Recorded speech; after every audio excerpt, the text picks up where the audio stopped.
Some suggestion on social media that Mikel Merino has picked up some kind of shoulder injury. Yes, very unfortunate. Yesterday he had a collision and he's got a shoulder injury, unfortunately, and it looks like he's going to be out for a few weeks. Wow.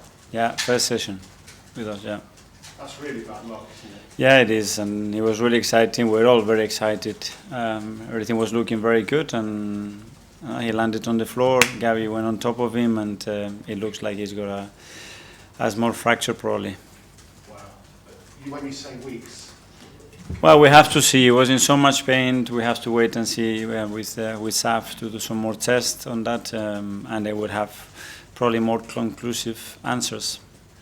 I was going to ask you whether or not you were excited by deadline day, but I guess after news like that, you're not going to be excited. This is football. You know, overall, we have tried to do all the things that we wanted. There was a lot to do. Still a few hours to go, and nothing, and we are prepared. So in our wildest dreams, there might be something before the end of today? Let's see, it's always possible, and the last 24 hours in the transfer window never rule anything. In our wildest dreams, Raheem Sterling? Now you know that I cannot talk about any player. Because you spoke last week about your admiration for him and vice versa, how you work well together. Yeah. Sounds like Chelsea are offering him around. Has he been offered to Arsenal? No, and I'm not going to be talking about this kind of thing, sorry. Okay, well one deal we know that has gone through, that's Aaron. Yeah. Gone to Southampton. Just your thoughts on that? Well, first of all, say thank you so much for what he's done for the club, for the team, for myself. So when he joined, he brought a lot of joy, he brought his charisma, his energy, and he was really good at that time. Obviously, things developed, and he had a situation that it was difficult for him, and he was insisting a lot that he is very happy when he plays, and we have tried to fulfill that desire that he had. He looked really excited and happy the other day, and he's joining a great club, a great coach. He looks really excited, so I think we are all happy for him. And I know that Neto, the Bournemouth goalkeeper at the moment, is in the building, is in the training ground because I saw him arrive. So I know you don't like talking about other teams' players, but that would be someone to come in and be a number two, I guess. Well, it's clear that obviously we have lost Carl as a third goalkeeper, and then we lost Aaron, so we have to replace them both. So Neto in the building having a medical, I guess? Sorry? He's having a medical at the moment, isn't he? We have to replace Aaron, and we have to replace Carl. And what about Alex? What about you? Am I tall enough? If you are agile and mobile enough and you have the courage, that's right. I think I'll leave it there. Thank you. Okay, Sarah from the Premier League. Hello. Fresh injury aside, getting in Mourinho and Calafiori and having improved in that left-hand side, do you think that will assist in getting the best out of Martinelli? Well, hopefully, obviously, everything is very connected in order to, especially the wingers, the front players, to shine and to be in positions with advantages against the defender, which is the most difficult thing to do in football. You need players behind you that they give you that opportunity and put you in those situations as often as possible. And we have brought two players that are exceptional at doing that. Can we expect some of the squad players like Ranieri to play more and have some of an impact this season, some of the youngsters coming up? It will depend. Certainly, they have earned now the respect and admiration of all the team, and they've done it in pre-season, and now they're going to have to earn the right to play. But they have the same chances as anybody else. And your players have spoken about how important the meticulous analysis you do of the opponent team is for your match days. What have you made of Brighton's perfect start ahead of your match day tomorrow? Well, we try to prepare like every manager, every team does, giving them the exact information, the relevant information that can really help us and give us value to win the game. And we have tried to do the same for tomorrow against a team that is doing really well. It's one of the games with the new coach, with the new coaching regime, and it's going to be a tough match. Thank you. Josh? Hi, Mikel. Hi. It started with 2 clean sheets so far. How pleased are you with the way that the team are defending from the front as well, all over the pitch, the way they're working?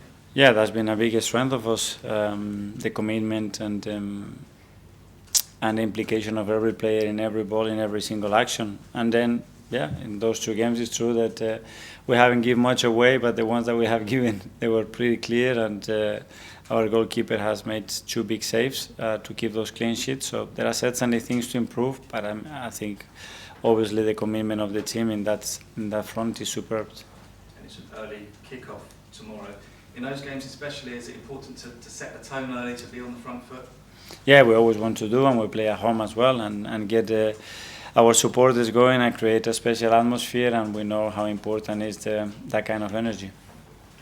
This is Al from BBC. Hi, Mikel. Hi. I wanted to ask you, if you don't do any more business, would you be happy with the squad, and do you think you can achieve your aims without any more business? I'm always happy with the squad. I think we have tremendous players, a magnificent group of human beings, and we always want to be better, and we cannot deny that. The most important thing is to try to improve our own players, and then, yeah, in terms of the numbers and the quality, can we improve in the squad? Yeah, for sure, there are margins still. And can you talk about Nketiah? He might be leaving, we think. Can you talk about what he's looking for the club in a similar way to Aaron Ramsdale? Yeah, when that happens, we can talk about that. And if he leaves, do you think you have enough firepower and sort of attack? Because last season there was a bit at times in the season where people said maybe you need a striker. Do you think you can find extra goals in the sort of squad to achieve your aims? Yeah, it's what we have. One of the biggest strengths that we had over the last 2-3 years has been the way we have shared the goals, and we're gonna to continue to do that. If we can, on top of that, get players to score 25-30 goals on the season, then it's the perfect combination, and that's what we are trying to do. How do you do that? How do you sort of make players score more goals than maybe they did in last seasons, which might get you... Put them in better situations, train them more, make them hungrier on that, bring clarity to the team that we can score goals in many, many ways, and score in all the ways that we can, basically. Nick from Haters at the back. Hi, Mikel. Hi. If you beat Brighton tomorrow, that's 9 wins in a row, which is the first time Arsenal have done that since the 2004 Invincible season. Shows how difficult it is to win that many games and the levels you're trying to reach, I guess. Yeah, for sure, and that would show unbelievable consistency. It's already difficult to do what we've done, but we want to be better, and tomorrow we're going to have to really earn it because we're going to face a really good Brighton side. Just ask one more quick question about Leandro Trossard, whether he starts on the bench or starts from the start. He's made an incredible contribution since you signed him, Yeah. and he's playing against his former club. Can you just talk about how big an impact he's made since he came? Yeah, huge. Again, and not only starting from the bench, when he has started games, big games, and last season, if you look, especially the last quarter of the season, the amount of run games that he had, it was huge, and he's been really consistent with his threat on goal, with his capacity to create situations and especially big chances, and then without the ball, what he's doing. And I'm really, really pleased with him. Kaya? Okay, I just wondered if there was an update on Gabriel, because obviously he was out last week and he's had that MRI scan since Villa, so Yeah. how is he? He's progressing really well. He had a little muscle injury, and he's doing quite a lot of stuff already, so we expect him to be with us pretty soon. So not a contention for tomorrow's game? Not Sorry? a contention for tomorrow's game? No. Okay. And I know you spoke last season about how at the back you didn't have many numbers, and maybe you got a bit lucky in the sense that Gabriel, Saliba and Ben White were fit. Yeah. It does look as if you're going to have similarly sort of smaller numbers up top. Does it feel like a risk going into the season with such a small pool of players? I know you said you're happy with the players you've got, but obviously the Champions League draw was yesterday, there's going to be more games in the football, it's more intense. Is it a bit of a risk? We know about the depth of the squad, and it's something that we cannot change dramatically in 1 or 2 seasons. It's something that we are constantly trying to build the numbers, build the robustness of the squad as well, which is something critical, and on top of that, bring more quality. And we are trying to bring some quality as well from our academy that looks like it's happening, and that's going to be very, very helpful. And trust the players that we have, and do the maximum that we can with the squad. Simon? Mikel, can I just ask one on Tomiyasu, who we've not seen yet? Has he still got sort of weeks to go until he's back, or are we talking months? Like, how long do you think he's going to be out for? At the moment, it's difficult to say. It's a bit slow, the process of the first phase of that injury. Probably for the medical team to say more on that. Has he done any sort of training or anything, or is he just working? No, not yet. Not yet. Okay, James from Israel. Hi, Mikel.